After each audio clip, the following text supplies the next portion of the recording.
Hi there everybody, this is David, and I have some really exciting stuff to share with y'all. And this goes back to an article that we saw back in September whenever PlayStation was saying like, hey, we don't have enough original IPs to go around, we need to make some more original IPs. Well, it looks like they actually are, and I'm going to be telling you all about it today in this video. And I do think that that's worth a sub, as I do try my hardest at 100,000 subscribers. Your help, your like, and your sub, I just know that I can get there. So thank you so much for that. Let's go ahead and deep dive right into this. It says PlayStation is working on reviving some of their deep cut franchises. There are at least a couple in development right here. And they have quite a bit of first-party franchises, most notably some really good RPGs that we are going to be getting into.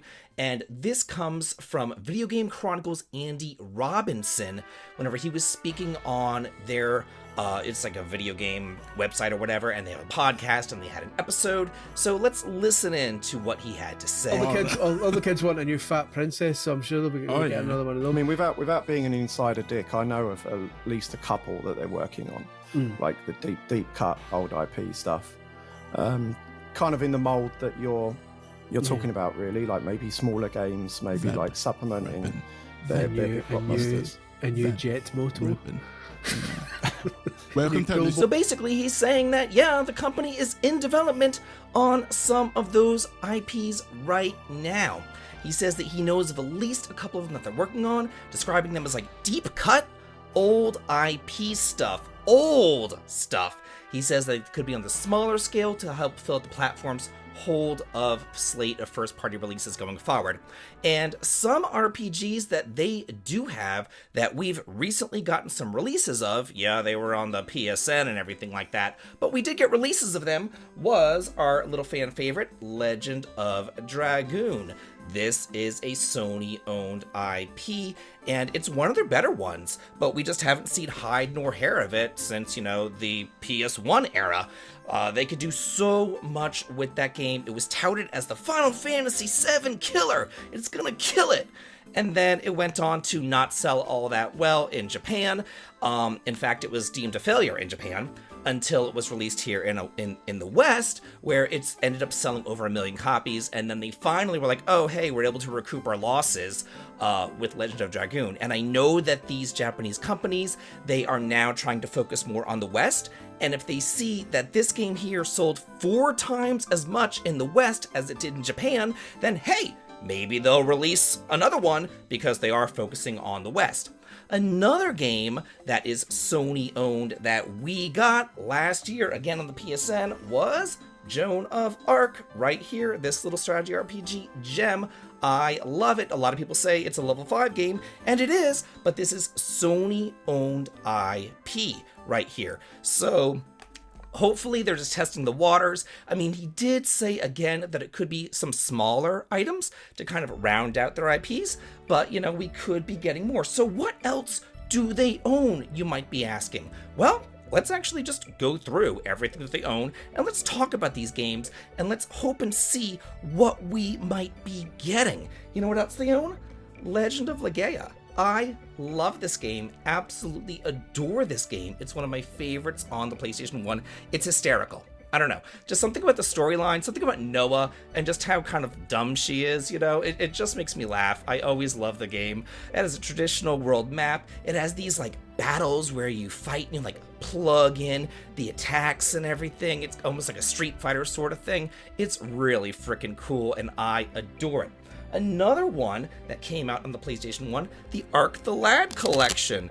Yeah, this big boy right here, this is a Sony-owned IP, and this, similar to Joan of Arc, is a strategy RPG, and it is really good. We got the collection.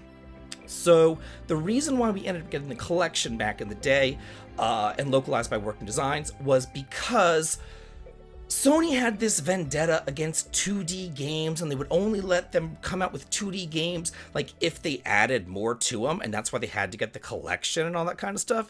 And that's also why we didn't get another Sony-owned IP, which I'll get to in just a minute. It's on the bottom of my stack, though, which is very unfortunate. I'll have to move that there. There we go.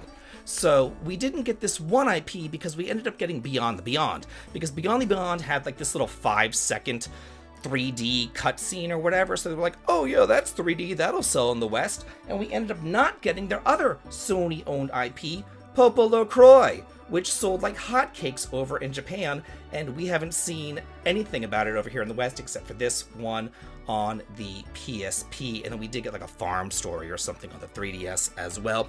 But hopefully they'll revive that, because that is extraordinarily popular over in Japan, and they are, you know, focusing on that country as well, but they are focusing on the West. Another one that was a Western focused IP is White Knight Chronicles. They own this as well. I didn't really like this game all that much. I'm just going to be honest with y'all. It was just kind of like weird. It was almost like an MMO game, but it was a console RPG. And I bought White Knight Chronicles 2, and including White Knight Chronicles 1. And the reason for that is because it's so ridiculous. You play the first game, and then the second game starts, and then you like play it's like you almost play the game backwards. Like it's kind of really strange. And as I'm playing through White Knight Chronicles 2, I'm like, I already did all this stuff, but it's just in reverse. No wonder they included the first game, because the second game is 90% the first game. So yeah, it was interesting, and it was something to play. It was a JRPG to play during the PS3 era, whenever there weren't a lot of other JRPGs out there, but it is another Sony-owned IP. Let's get some good Sony-owned IPs, like Dark Cloud 2 in my Ed, and Eddie GameStop box. That's what I call this, because I don't know who these people are, and I just, whatever. So these ugly freaking GameStop boxes, I know they're horrible. But I still have my game in there, I promise you I do. It's in there. I love the Dark Cloud series. It's beautiful, it's absolutely gorgeous. And again, that is a Sony-owned IP. We got 2 games in that series, but then it just died. It's just dead in the water. Action RPG, a whole lot of fun.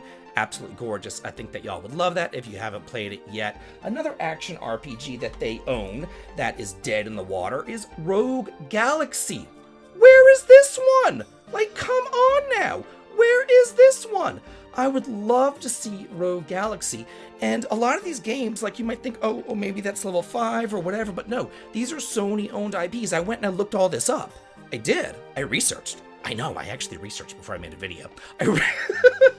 These are Sony-owned IPs, and they're just dead in the water. They made these games, they made these great games, and then they just quit supporting them.